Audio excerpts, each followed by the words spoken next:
ওইটাই মনে ফাইনালি আসা। এরপর থেকে আমি এন্টারটেনমেন্টের শোগুলি করিই নাই, মানে সাকিবের ওই শোটাই বোধ হয় সাকিব শেষ আসা, এরপর আর আসে নাই। তো মানে আসতে চাইনি না, মানে আমি আর এন্টারটেনমেন্ট নিয়ে শো করি নাই 2014-15 পরে। তো আমি হয়েছে কি, আমি প্রতি বৃহস্পতিবার এন্টারটেনমেন্টের যারা তারকা আছেন তাদের নিয়ে আমি আসলে শো করতাম প্রতি বৃহস্পতি, একটু লাইটার মুডে আর কি।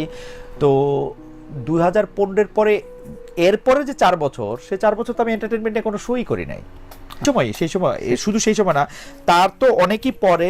আমার মনে আছে যে আমি, আমার বউ, বাচ্চা এরা আমরা জাপানে বেড়াতেছিলাম, অপু বিশ্বাস ফোন করে সেখানে আমাকে মানে মানে অনেক কথাই বলছেন যে মানে উনি আমাকে কত বড় ভাইয়ের মতো দেখেন বা কত পছন্দ করেন বা কত শ্রদ্ধা করেন। তা আমি ওনাকে বুঝাতে চেষ্টা করছি যে ভাই আমি এখন একটু ভ্যাকেশনে আসি, আর আমার কিছু করার নাই, মানে আসে না, মানে উনি তো একটু ডেসপারিটি ছিলেন যে উনার ইয়েটা করার জন্য। আমি মানে উনার একটা ধারণা ছিল যে আমার কথা শাকিব খান শুনবে, উনার একটা ধারণা ছিল। আমি বলছি আপনি বলেন কি, শাকিব খান আমাকে হয়তো চেনে বড় জোরে একটু, কি এর চেয়ে বেশি তার কিছু না।